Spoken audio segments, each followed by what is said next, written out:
Uh, Great. Good to see everyone. I want to say thank you before I switch over to slide mode. I just for the record, I hate Zoom slides. So I don't know if you all are falling asleep. I don't know if you're laughing. I don't know if you're catching any of my jokes. So when I go to that mode, I'll try to kind of shift as quickly as I can, especially for Ruben, so that he doesn't wonder, how did he just get into the same presentation this year twice? I'd love to take, and I told Ken, I'm going to try to do about 30 minutes, and then I'd love to leave a good 20 minutes for Q&A. I know there's certain parts of this city and certain parts of the region and certain parts of maybe what's happening in different areas that are going to interest some of you in different ways. So I'd love to get to that. So, but for the next 30, let me go to my go to slide mode here and get things. Launch. Can you all see that okay? Ken, I can see in the window. Can you see that okay? Okay, great. So as I said, thank you for having me. I think this is just an absolute pleasure, and I'm going to introduce a concept here in a second to kind of give you a sense of part of what we were trying to do in 2021 with a project we call State of the City. But before I do that, I wanted to take a step back, because 2021 was interesting for our company. Most of you have known us for decades as a company called BELO, or at times BELO. We changed, we are a public company based here in North Texas. Our parent company and public company is Dallas News Corporation. So we are no longer BELO. I can't tell you how many times people have said, don't you still own WFAA? Do you all own different things? Our company has become very focused and streamlined over time. We are these two separate businesses right now. Dallas News Corporation is our public company, and the Dallas Morning News, obviously you all are very familiar with Dallas Morning News. We are not only the largest media company in North Texas, we pride ourselves in our journalism. Our newsroom is 176 journalists, which makes us the largest in North Texas of any media news gathering organization by almost a factor of 3.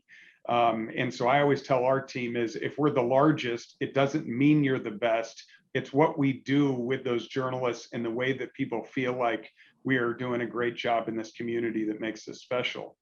On the right side of the screen, you all see a new brand of an agency called Medium Giant. Medium Giant is a company that we also have under Dallas News Corporation. I also lead this group, meaning that as an ownership standpoint, and Medium Giant is the largest digital marketing services agency in the region. We have over 150 clients, and the entire goal there is, whether it be digital, video, print, we've got about every marketing tactic in the playbook, but our goal of what we're trying to do is really be the greatest set of strategic people in media and marketing to help people advance their businesses. So 2 separate businesses, no longer television and things, which we divested well over a decade ago now, but I always like to revisit that because the BELO organization, which is over 175 years old, our company is the longest continuously operating company in the state of Texas, which we're extremely proud of. So let's kind of dig in a little bit more on the morning news. Our vision for the Dallas Morning News is to become the indispensable source of news and information for North Texas. I tell my team all the time, the word indispensable is important because it means that we are so essential to people's lives that they can't live without us. We're reaching over 10 million people a month right now, 10 million unique visitors to dallasnews.com. About 3.2 million of them are coming from North Texas. I told them, look, that means we have 7.7 million people here. That means we still have 4.5 million to go to be indispensable to everyone. But I tell our team about every month, that's our goal. We're not losing sight of that. And ultimately, it's you all and it's the audience that tells us whether we're indispensable or not. It's an interesting business model, though, and I think many people find this interesting, that when we are crossing a chasm from a digital, a print history of a print platform to a digital future, even though our audience has significantly shifted digitally, we still have 400,000 people a week who read us in print. I'm 46 years old, so I'm in this interesting generation where I read us in print, I read us digitally, but it's not lost on me that 29 minutes a day is how long people spend with reading the Dallas Morning News in print. If you're a print home delivery subscriber, it's an average of 29 minutes. And then the digital readers spend 90 seconds per visit with us. So when you think of 29 minutes and 90 seconds, excuse me, we're really bridging an interesting set of generations here where the older generation, the median age of a print reader for us is 68. The median age of a digital reader for us is 42. So it's really a different audience who's consuming us very differently. And so it's fun. It keeps us on our toes, but to become indispensable also means via what platform are people consuming us. It led us to a project that I really that I wanted us to do as a company in 2021, which is what we call State of the City. Our goal was to look at these core pillars of what makes a city healthy or a region healthy: public safety, economic development, housing and homelessness, education and healthcare, so that we could say, how are we doing? What is the state of this city? If we pull back the lens a bit and look at 10 years or 20 years, how are we doing in these areas? And so it was I want to kind of focus the conversation today around these areas. I want to tell you a little bit about what we found, but especially in 21, what we learned, but then what we're looking, as we're looking into the early state of 22 and where we are, of kind of where we're focused as a newsroom moving forward. Excuse me. So let's look at these one at a time as I get a little water. Public safety, especially when you look at the city of Dallas and public safety in 2021, it was we feel like, excuse me.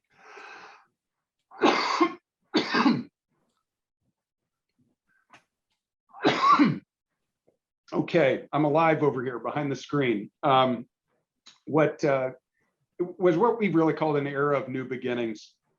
For those of you who have maybe met Police Chief Eddie Garcia, you'll know, having met him, there may be no person I've ever met with greater energy than Chief Garcia.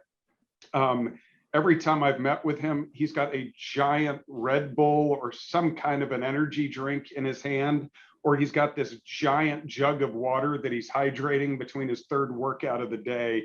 And I say that because his energy and his passion, and we've all, many of you I know have been reading about this, not only locally that's been covered, but he's getting quite a bit of coverage nationally of what he and Mayor Johnson have done, but really as the police chief, what he's done to try to tackle what was his number one focus of reducing violent crime.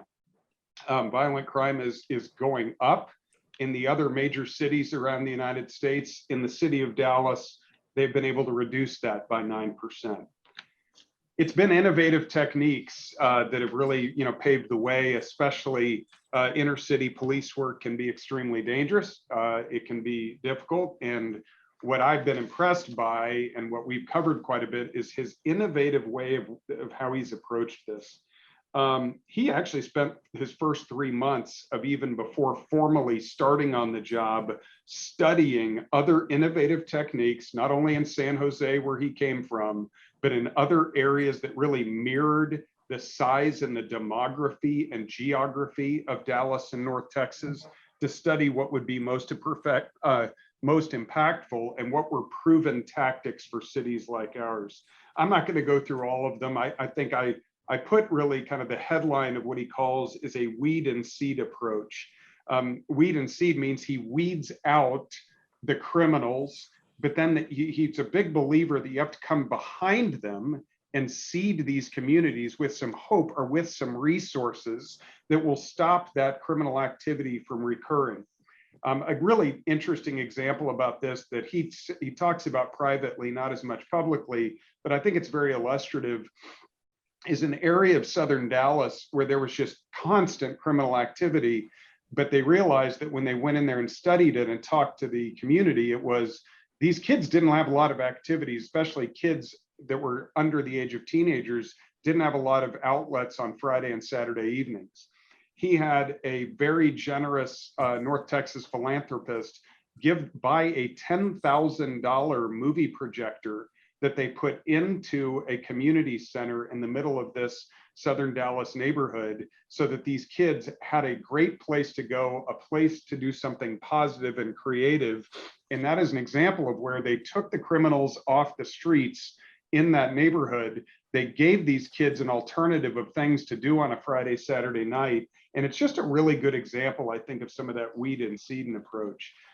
He's also very focused on what he calls hotspot policing, which basically is saying, look, if we can find the places and determine those places through quality data of where the crimes are recurring, let's deal with those first and then work our way to the non-hotspot areas. And I think these are just a few examples of what has been successful. And as I said, not only have we been covering this here in Dallas, I have seen Bloomberg cover him this week. I have seen the New York Post. I have seen the New York Times. There's a lot of national headlines that the chief is getting here in Dallas because he's really bucking the national trends where violent crime is getting worse, and here it's getting better. Economic development, I know a topic that's near and dear to North Dallas Chambers heart is really what's happened with the economy. When we took a step back last year, one of the key questions we wanted to answer is this North Texas dream, as I call it, of economic development, is it sustainable? And if it is sustainable, why? As we all know here, I'm telling you all something I know that you know well, which is our momentum remains strong despite the pandemic. We actually, here in North Texas, as of November of last year, we had gained back all of the jobs that we had lost as a region early in the pandemic. And what I know, and it's obvious based on especially the makeup of this board and this entire group on this call, it's largely because of the diversity of our local economy. We are not one of those economic sectors like a Houston that is so dependent on energy that when energy comes and goes, or the price of oil, that city can really be impacted quite a bit. As you all know, we're strong in the financial sector, commercial real estate sector. We've got a surging biotech sector right now, which has really been fun for my team to cover. And the list really goes on and on. But I really just think we've had a lot of great positive momentum. 21 companies headquartered, relocated here in 2021. 12 of them were from California. I know some of them are on this call. And it's interesting. I mean, whether it's a headquarter or not, I think Texas Instruments has been an interesting story in 21, where even though it wasn't a headquarters, they announced a investment of $30 billion in semiconductor plants here in the region, starting in Sherman. I mean, so it doesn't matter if it gets a headline of a headquarters relocation. Frankly, that kind of work like Texas Instruments is a great sign of our momentum. However, we live in a region that is truly, and especially in Dallas proper, that's the tale of two cities. In 2021, I think it almost exacerbated that, which was challenging. And the reason why is some of the job losses in the early part of the pandemic were in areas like the restaurant, hotel, and hospitality space. And when we lose there, the great divide between the haves and have-nots, especially from the pandemic, even gets a little bit wider. We had an interesting statistic halfway through 2021 where 97% of the new home starts in the first 6 months were out in North Texas, were outside of the Dallas city limits. So think about that. That means 3% of the home starts in the first half of last year, when home starts were going up significantly, only 3% of them were in the city of Dallas. That's an interesting statistic. I know many of you being in Collin County have really seen that, and we've actually been covering quite a bit this week. Part of that maybe land, but a lot of it is really the permitting office here in the city of Dallas. And I know you're going to have TC Broadnax in here as your next guest in a month or so. I would ask him about that. We're very concerned about it. The permitting process is very broken here in Dallas proper. But then there's the concept of we're not just Dallas. We all know this truly is North Texas. And this topic, or what we call broadly regionalism, I think has been a very interesting topic. Dr. Eric Johnson, who was with us, but then left us. I think, fortunately, Dr. Eric Johnson, head of economic development for the city of Dallas, moved the needle quite a bit of Dallas to be better structurally in the way that the city is set up to be better, a better proponent of economic development. But I'll tell you, I think the concept of regionalism is a wonderful thing for our region.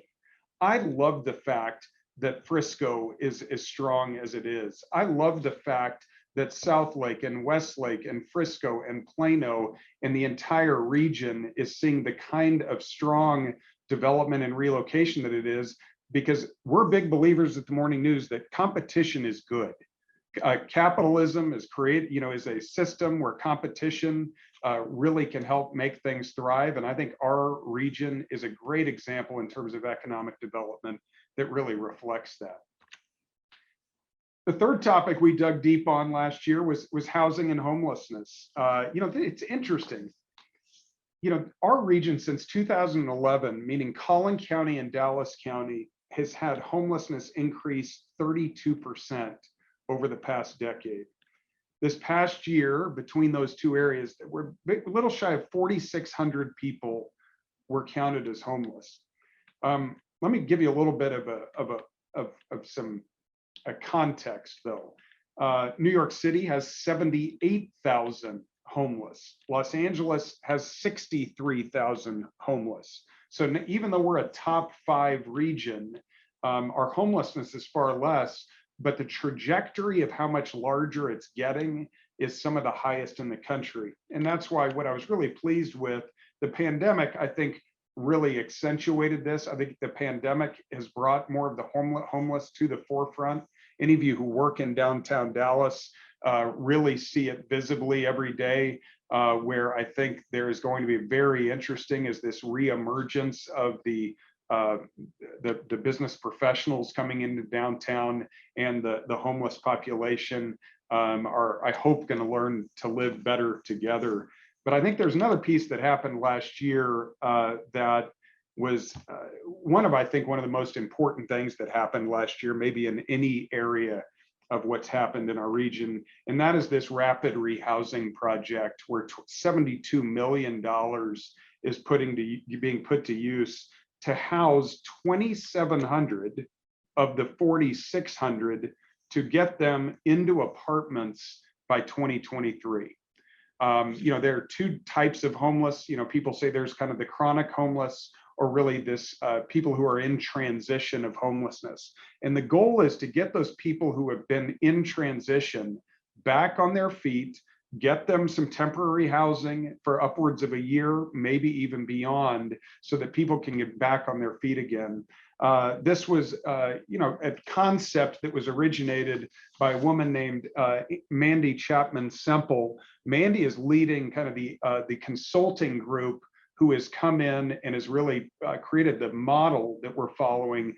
Mandy was in charge in the city of Houston for their housing and homelessness. She helped use this same playbook to reduce their homelessness by 60% over 4 years. So what I love about what's happening here in Dallas is it's a public sector, private sector combination that have come together to solve this problem. And we're using evidence-based programming from other markets. Public education. I know we've got educators on this call. I love that. Public education is probably at the heart of what's some of the most important. I'll put in a little bit of a blurb of something here that we've done at the Dallas Morning News. We created just 18 months ago what we call the Education Lab. The Education Lab is a community-funded journalism group where we have tripled the size of our journalists who cover public education and higher education. And our audiences have also tripled as a result, which we're extremely proud of. It's a story in public education, I'd say in 2021, of what we call kind of the pre-pandemic and post-pandemic. Pre-pandemic, all of us on this call know that, you know, we had in 2019 the largest public education bill ever passed in the state of Texas. It was, we were very much on the rise in terms of, you know, teacher compensation, ACE programs in both Dallas and Richardson schools.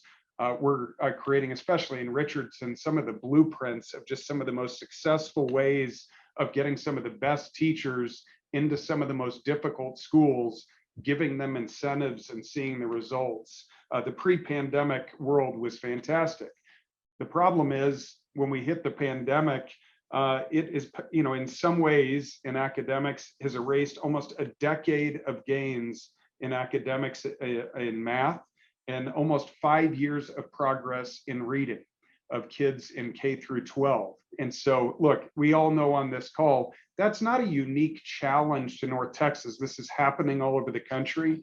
But I think the thing that we are trying to do at the Morning News is really say, okay, but what we do in our city, what we do in our region, and trying to learn from other markets of how to get kids to rebound as quickly as possible from that pandemic loss is extremely important. In higher education, I think that many of you on this call on education or tied to higher education know this, where we all know that that is a strong value of what makes a city great, especially in economic development. Whether that be a Dallas college, whether that be UTD, UNT, SMU, all of these schools are important. I feel like what happened in 2018 was where all of a sudden the general public woke up when we did not get the Amazon HQ2 headquarters to say, well, wait a second, what is the state of our higher education? I'll tell you, there's great momentum going on in higher education. SMU is on a mission to raise their Carnegie classification to an R1 institution. Their current capital campaign of $1.5 billion is just significant and is going to go a long way in not only reaching that Carnegie classification, but also just continuing to do the amazing capital development that's happening on that campus. UTD is also launched in a similar period of time, a $750 million capital campaign. I mean, a school like UTD, and many of you on this call know, but I'm just surprised that people don't know that there's over 29,000 students at UTD. And I think people are sometimes familiar with the roots of Texas Instruments and the creation of UTD to really help in science and engineering. But I think what a wonderful example of growth that's happening, and especially in STEM, where we know that a lot of the companies and technology companies that are moving to North Texas need those graduates and are really seeking those graduates. I'm also, you know, here closer to downtown in Southern Dallas. What's happened at UNT Dallas, I think, is an amazing story as well. They now have over 4,200 students, and over 85% of those students are first-time college students. Never happened in those families. Paul Quinn College has been a great example of that as well. But just that volume of what's happened at UNT Dallas is really amazing and surprising to some. The last area we covered is healthcare. We were really trying to look at healthcare a few different ways about cutting edge and innovation. And I think even though it's a small example, we were trying to figure out where have we maybe done something in North Texas that has not been done anywhere in the country. It was interesting. At Baylor University Medical Center near downtown, 14 babies have been born to moms who received a uterus transplant. Baylor's program was the first ever in the United States to deliver a baby from a uterus transplant, and it has now become the nation's largest. I think that's kind of a very interesting example. I know that's it's a niche area, but I think we're seeing innovation both in the way medicine is being practiced, especially within specialties, but also the type of innovation and things that are cutting edge that's benefiting the community. Is when Parkland opened a clinic in September. through the Reimagine Redbird initiative. UT Southwestern is also opening clinics there this year. And I just think that's important because Southern Dallas and the healthcare disparities between the two markets, we know this is a market, and what we really learned, and we know this, but we've tried to pull back the lens on our state of the city coverage, was that within a 10-mile radius of downtown, the uninsured rate of the least uninsured, which is at 0.3% in the northern part of Dallas, the lowest is 0.3. Just 10 miles to the south, there are large parts of Southern Dallas that are at 50% of an uninsured rate. That is, it's important for many reasons, but I think one of the things that's most important that we found through our research is it's also leading to significant life expectancy disparity. There is a 22-year gap from the lowest life expectancy in Southern Dallas to the highest life expectancy in Northern Dallas. That means that people in that neighborhood in Southern Dallas are dying, and the life expectancy is only 64 years old. As we all know, 64 years old is much too young to die, especially in large numbers. So what are we looking forward to in 2022? I think there's a couple things. One, downtown Dallas is going to have a very interesting year this year. You all have probably read the convention center, the new convention center passed city council yesterday. It was approved to not do any modifications to the existing structure, but to really start from scratch with a new convention center. That will be at least the early stages. Looks like that will begin construction in 2024, and it will finish sometime in 2028. I know TC will probably be able to, or I know Craig's coming to you all sometime in the next few months as well, and we'll be able to probably give you a lot more depth on that. But I'll tell you, we're very excited about that.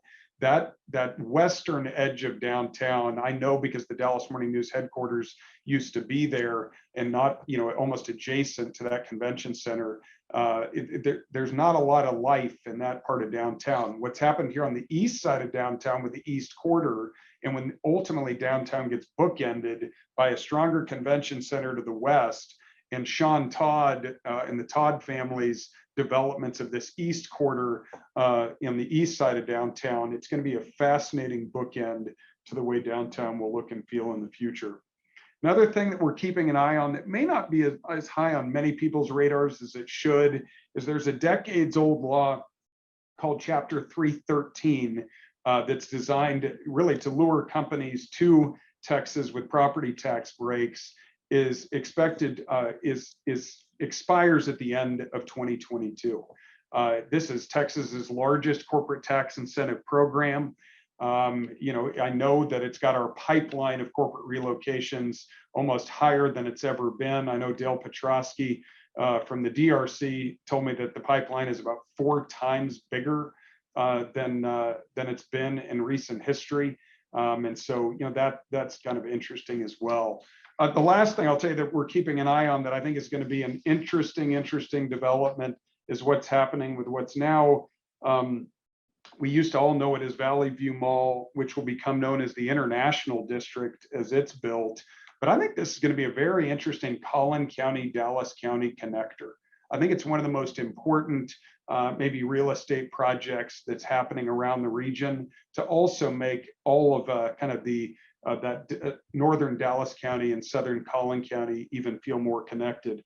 Ultimately, it's going to have around 10,000 new homes, dark connection, retail, office, mixed use. I think it's just going to be an amazing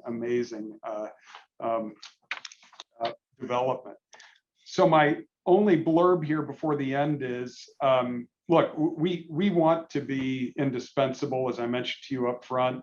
I put a special offer here on the bottom, dallasnews.com /subscribe/state of the city. I will also email that out to Ken and team following this. It's a 90-day trial subscription for you to consume our content digitally. And I hope you'll take us up on that. I mean, let me get back to seeing more faces. But I think just kind of in closing, before I open it up to questions, our goal is to show people why being civically engaged, which obviously I'm preaching to the choir on this call, but why it's so important. I think you all probably know this, but the city of Dallas, in terms of the turnout in municipal elections, out of the top 50 cities in the United States, is dead last. We're number 50 at 9.6% voter turnout. That, to us at the Morning News, we take it personally. We want people, we've got to turn out to vote. We have to know why a city council person is in many ways more impactful for your life than the president of the United States. Why you need to know your mayor, you need to know who this police chief is, and we want people to vote and be engaged. So Ken, let me kind of toss it back to you, and happy to answer questions. Grant, we can't thank you enough for this enlightening and insightful presentation. It really, I think it's really helpful for us to put into context in a very succinct way the various things that you and the media are really focused on right now, and what the impact is in the community. I'll make a couple of quick editorial comments, and then we'll open it up for questions. One is, Grant, as you know, we're heavily engaged in the whole development of this international district. This is something that we have been focused on for many years, actually, but now we're finally starting to see some traction there. And like you said, we can't think of a better opportunity for the city of Dallas from an economic development perspective than this 420 acres that sits right in the heart of North Dallas. So thanks for recognizing that. And we've actually had Suzanne Smith and Council Member Janie Schultz address us in the past about the International District and the expected future there. Secondly, you made the comment that you're really speaking our language when you said this is all about civic engagement. And that's what we do. Jeff Kittner and Luisa Del Rosal from the SMU Tower School, Tower Center, and now the Chief of Staff for U.S. Congressman Tony Gonzalez, the two of them actually developed a game plan with a social media presence. It's called Dallas Votes. And it's really, they've got a good traction, but it hasn't moved the needle like we all hoped it would. So this is something that's really, really important to all of us, because as Grant said, Grant and I actually had one of the most fascinating lunches with Ken Hirsch of the Bush Presidential Center. This is about 2 years ago. And we had that very same conversation about the importance of local elections and the officials that represent us at the local level. So thanks, Grant, for all of those great insights. So we do have some questions that we're going to ask, have people pose. So let's start with our good friend Dan Hooper from Scholar Shot. Dan, you have a question. Thanks, Ken. And it looked like Ruben Esquivel stayed relatively awake through your 30 minutes, Grant. So congratulations on that. Yeah, I've got a question just about the gaps in equity. As you mentioned, Dallas is a tale of two cities, and those gaps are widening. The last year, just looking at the DISD, which has made great progress in many areas, but if you believe a post-secondary credential is a key step to exit poverty and make at least a livable wage, only 46% of our DISD kids even attempted a post-secondary credential, and 18% succeeded. So it's an advisement issue, it's a gap, and we should be filling Dallas College with 18-year-olds getting a health tech certificate so they can go become an entry-level employee at Baylor Scott and White, who can't find them. I was on a call with TI earlier this week, their new manufacturing plant. They cannot find anybody that's certified. How do we change the outcome at the 99-yard line to get more kids across not only North Texas, but the state to recognize that a high school diploma today is not enough. Yeah, And Dan, I'd love to engage the Education Lab on that, because I think they would garner a lot of public interest on that topic. yeah, I mean, look, I think that there's pieces of this, Dan, and where some of it is affordability. I think what's nice with the Promise program is, you know, some of the affordability, obviously, with what Dallas College and Mayor Rawlings at the time, I think the affordability in many cases saying, well, look, as long as you're really performing well in high school and doing what you should do, let's take the cost equation out of it. I think there's also, though, in many of these communities, it's the right term. It's a cultural hurdle. And I'll tell you, I've talked to Bob Mong quite a bit. Those of you who know Bob Mong is president of the UNT Dallas. Bob was our editor for my first decade here at the Morning News. And so Bob and I are good friends. And I talk to Bob often about him saying, there is and I don't mean cultural by demography or race. Sometimes it may just be by neighborhood and by saying, you know what, that's not the cool thing to do. Or those are kind of seen as the outlier children that even want to have that college education and want to do some of those things. And I think there's a big piece where I've talked to him. You know, I think I saw Abby Williams on here with United to Learn, and a lot of work they're trying to do back into the neighborhoods. I think there's a cultural piece to it. I think there's a cost piece to it. I think for us, because we need to rely on the kind of experts, you know, who are on this call is, and Dan, I just made note of it. I want us to write about it more, because I think you're absolutely right, where there are a lot of markers that you can look on. There's so many different ways to break down the state of education, right? Early childhood is a very important piece because it shows what happens throughout that trajectory. But I think you're absolutely right. I don't think we say, but wait, that statistic of the number of DISD kids that are going to college, any college, and graduating, it's one of those pieces where I know we want to get those outcomes, and I think that's a great way to anchor it. But there's also so many things that are so far upstream, and there's so many people working on it in North Texas. That's what I think is wonderful. Sometimes I think the coordination of all those independent efforts, even being more synchronized, maybe actually be part of the secret sauce of how we move that needle. But boy, it's a tough one. And I know I'm looking at Abby, who probably is saying, no kidding, you're really preaching to the choir.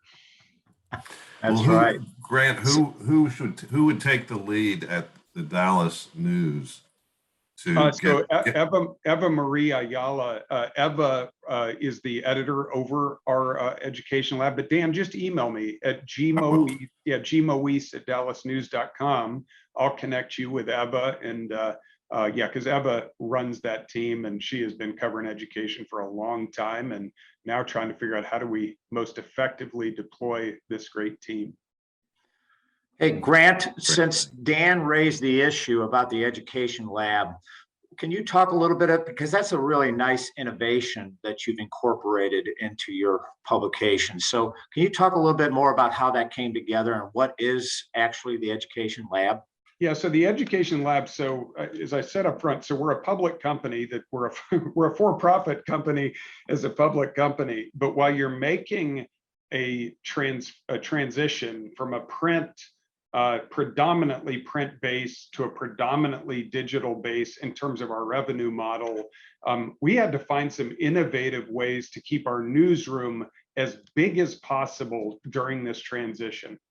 I'll give you an example. So in Dallas, we have, as I said, about 176 journalists. The Star Telegram, the last count I had was 39. So the Star Telegram, because as they're trying to make this transition from print to digital, they have cut their newsroom so deep that they really can't cover a community.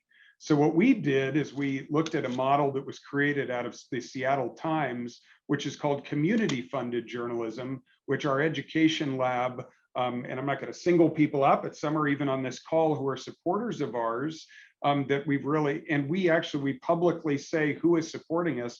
It's a charitable piece. We work with the Communities Foundation of Texas. It's a tax deductible donation, and it helps us advance our content and keep our team robust while we're making this transition from print to digital. We're having to find creative ways to do that. We actually are just about to formally launch. We've been in fundraising for arts coverage, and we're going to do the same thing with arts. We know that the arts community all across North Texas needs greater coverage, and our core business model does not fund that as effectively as community funded journalism will. So we're going to supplement what we're doing with a couple of these labs that are basically philanthropically supported journalism. Texas Tribune is an example of one that is only philanthropy. Obviously KERA is all philanthropy and advertising, but we're a blend of the two. Really helpful, and that's a great innovation, and it's really added a lot of value to the coverage on education issues in our area. So thanks for doing that. Charlene Stark from the North Texas Commission has a question, but she has a proxy for that because she doesn't have a voice right now. So Jeff Kittner is going to pose her question. Thanks, Ken, and thanks, Charlene, for your question. Grant, Charlene's question is, have you discovered a message or action that helps change the mindset of business leaders who have not been engaged otherwise in equity or South Dallas efforts? A tagline or a trick, maybe a shortcut. Yeah, so Charlene via Jeff, I'll answer to Charlene. I don't think we've needed one in the past 2 years. I think the wake-up call of George Floyd and what it has done for the community was in some ways enough to get it started. But I think that what I tell you that I think that is at the heart of your question, Charlene, is how the sustainability of the way that things like DEI remain top of mind for CEOs, I think is critical. I'm partners here with the team at McKinsey Consulting, and we created what's called the North Texas CEO Forum, where just the Fortune 1000 CEOs that are headquartered here, it's supposed to just be for them to network and not have any agendas other than them getting to know each other. The DEI conversations that I hear around that group is truly about the systems that are created to ensure the sustainability. But what I will tell you, being in a public company myself, having a great board of directors, I don't know a board of directors of a public or private company right now that it's not either number 1, number 2, or number 3 on their list. So I think that true accountability comes from boards that are saying this is not a nice to have, it's a must have. I'll tell you, here at the Morning News, we have what I love. So we do it 3 ways. One, it's the diversity of our employee base, the diversity of our leadership team, and improving that by a set of metrics every year. But then what I've really been that we had lost sight of was the diversity of our vendors. And as we have diversified the vendor base coming out of the Dallas Morning News, I think we saw one example of how much better we can help some of the minority vendors in this market really grow their businesses. And we were like, oh, well, that's only $75,000 a year. But then we were like, they're like, yeah, only $75,000 a year. When I've talked to a couple of those people myself, they go, Grant, you're a top 10 client at $75,000 a year. And that's just been, a little bit of an extension on yours. But I think, Charlene, the accountability piece there is when you're board or CEO, if there is not a board in a private company, just champions it. It all comes from there. And I'll tell you, though, public company boards right now, especially across the Fortune 1000, call it ESG, call it DEI, call it JEDI. I know there's a lot of acronyms for this, but the good news is the fact they're staying with it means the sustainability of this could really carry through. Thank you, Grant. A couple of other quick questions for you. I'm going to pose one myself, and that is, how do you view your role in combating misinformation? So let me tell you how I see the Morning News. My inbox is a dark place, Ken. My inbox, also, I've realized that when people are angry at the media, because trust in media right now, unfortunately, it is at an all-time low. When people email me and it's the fifth F-bomb and you're the problem, if it's someone who's persistent, I say, you know what, what's your phone number? I want to call you. And first of all, they can't believe I'm calling them. And then I said, no, I want to call you. I want to have this conversation. Well, the temperature, Ken, goes down about 80% the minute we at least get from behind a screen to over the phone. Now, if we could get together in person, the temperature would probably drop 95%. And so I personally feel like that is the piece that we all need to own at the Dallas Morning News is we've got to be accessible and we have to be willing to have the conversation, or because that's the only way to reestablish trust. Now that's doing it at a grassroots level. There is a piece though, that when people are angry, we always have our journalists ask one question first, which is where do you get your news? And then can you give me the specific example of where you feel that we had bias? And about over 90% of the time, it came from someone else. They're just angry at the media writ large, but they wanted to take it out on us. Now, the nice part is that 10% of the time where we have great actionable feedback that we can change, we feed that into a group in our newsroom, Ken, and that group is constantly evaluating, and we feed into that committee who meet every other week.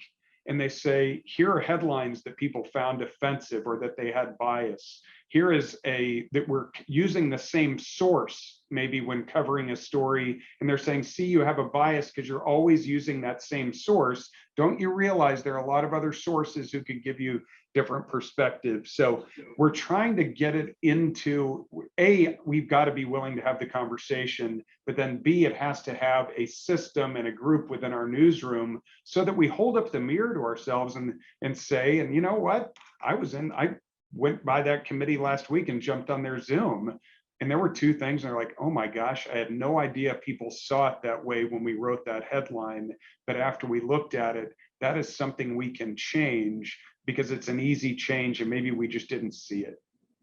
But it's tough because the media overall is so big right now that it's often hard to corral. Sure thing. Yeah. Thank you. Deb Rastogi, as you heard earlier, is with AECOM, and she's also our current board chair of the North Dallas Chamber. And Deb has a question for you, Grant. Grant, of course, lots of great insight from you in areas. And as Ken mentioned, I sort of have an infrastructure bias here with respect to some of the projects. And so I'm excited to see the vote by City Council on the Convention Center. And of course, as Ken mentioned, we're very plugged into the International District. But, you know, one of the challenges that we've seen with some of these projects, like the Trinity Project and Fair Park and you know, many projects that have been ideas, is moving them from this idea through implementation. And it seems like there's, you know, usually the way to get a project done in Dallas is to have some large philanthropic money come into play. You know, can you, and I'm thinking about, you know, this influx of money that perhaps is available to the city. So as you think about the trends of 2022, how do you think infrastructure and these other projects might play into, into that economic, the economic dream of North Texas? You know, Deb, it's interesting because I think what I've been in Dallas or Fort Worth for 20 years. And I've learned that those projects that are the headline projects, they move along or they move pretty well. I think obviously the convention center was just a good example of that. I think Clyde Warren Park was a great example of that. Southern Gateway Park, which I didn't even mention, which is just going to be a fantastic development over I-30 by the zoo, is wonderful. But then you get into some of these projects, like you mentioned, the Trinity, or you mentioned think 345 is a very important one this year, that we're spending a lot of time as journalists actually planting the seeds and doing a big planning ahead of that, because 345, most of you know, is the way that, you know, our residents from southern and southeast Dallas are getting into downtown, finding their way to the jobs that they need and the things that they need to get done to help make their families vibrant and successful. It's interesting, Dev. I mean, we sometimes get in our own way so often as a city, especially for me, having only been here 20 years. I like talking to the people who've been here 50 years, and they go, Grant, the Trinity conversation's been going on for 5 decades. You know, they said this one, you know, and so sometimes it's a project like that where we're trying to figure out what role we can play at the morning news on something like the Trinity, where, I mean, look, I won't even go through all the hurdles that are there, but there's also some of the things where the hurdles may be less limited, that it may only be the city and county government, but you don't have to worry about federal and state. Some of it may be who are the landowners that are already there and how willing are they to really kind of want to work together, what tax incentives are being provided. But Dev, I'm glad you brought it up, because we talk about it all the time as a paper, especially as an editorial board, because the role of an editorial board, for those of you know, it is for us, and where it's very different is that's where we are trying to advocate for things and say, for example, I've been meeting with the editorial board to say, what is the Dallas Morning News's institutional support going to be on 345? Which of these options are we wanting to advance? And so, Deb, it is a wake up. The only thing that we feel like we can do, and we're trying to figure out how to do it better, is to learn how can we better cover these important infrastructure things, and how can we be better advocates to see them really move forward and try to ultimately move forward with as much, you know, expedience as possible, right? I mean, we've got things like the Silver Line of DART that are 2 years delayed. They're going to be very beneficial when they're done, and there's pandemic impacts and things, but infrastructure is one where I'll tell you, it's not. I think it won't be a secret because the job's already posted. We haven't had a transportation writer in 7 years, so we are hiring a transportation and infrastructure writer right now. We've had an aviation writer just covering aviation. Kyle Arnold does a wonderful job there, but you know, transportation and infrastructure is such an important part that we're trying to double down there and see if we can be better at helping our city move forward more effectively. Great. That's great. Thanks so much, Grant. Thanks, Dev. One last question, and then we'll go to the close. But Jeff Kittner wanted to pose one question. I'm sure he has an editorial comment as well. Well, I have a few. And Ken and Grant, thank you very much for this presentation. Ken, thank you for your comments about voting and our efforts with Dallas Votes to increase the turnout that we see in the Dallas area.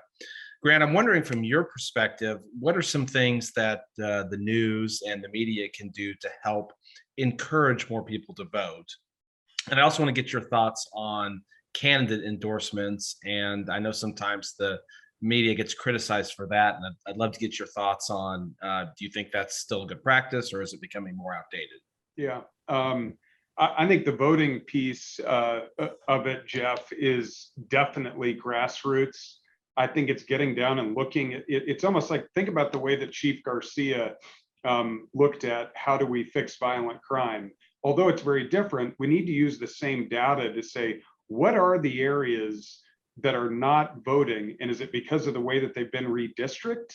I mean, it may be that the redistricting has given them a lack of hope, or it may be that actually they could move the needle in their district, but they just haven't. So, I mean, it's really, it takes a lot of study. I mean, because I'll tell you, we tried our Vote About It campaign, and we're still using our Vote About It campaign. Same thing as you, and I put down, and I saw on the chat, the at Dallas Votes Twitter handle, and I'll make sure that my team is aware of that, and we can link to that. Awareness is one thing, but the main question is why? I mean, the interesting part is we need to do a better job, I feel like, and that's what the Dallas Morning needs to do. The morning news needs to do day in and day out, is explain to people, but why is it important to vote? why is it important to vote in a city council election versus a statewide election versus a federal election? And so that is another thing where, as an editorial board, we're thinking through a series, or maybe we do a Sunday opinion section all about why you should vote, why it's important. Because to your second question, Jeff, endorsements, people are lazy.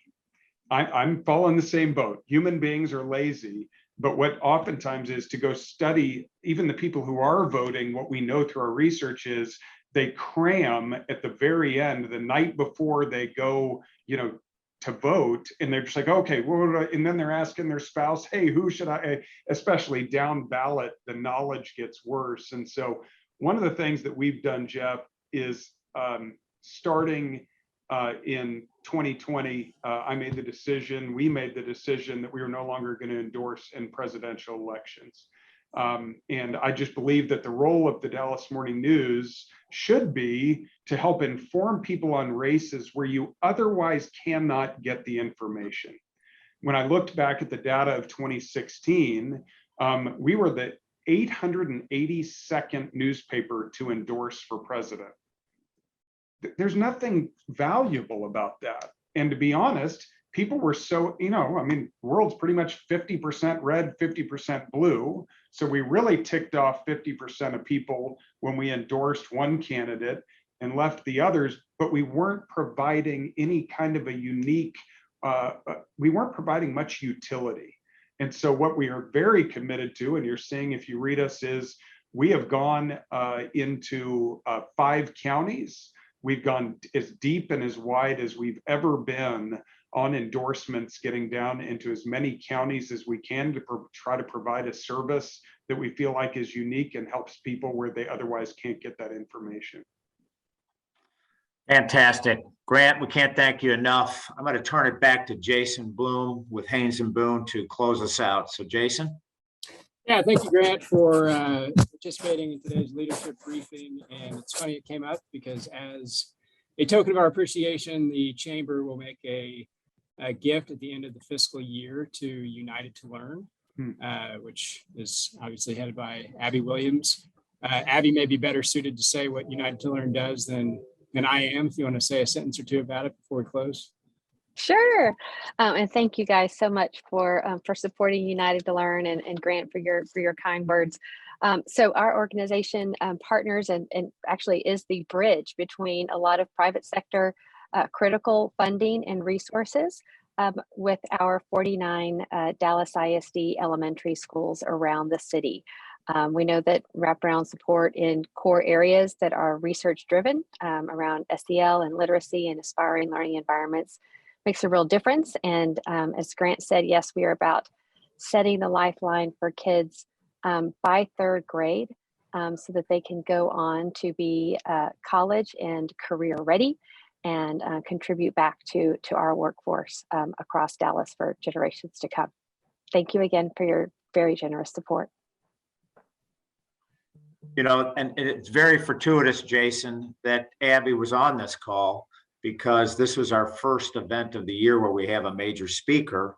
And this is our first opportunity to actually make a donation in our speaker's name to our nonprofit of the year. And so the United to Learn will be our nonprofit for the entire year, recognizing all of our speakers. So we really appreciate, Abby, you being on with us today. Jason, anything else you'd like to say? Nope, I think we can close out.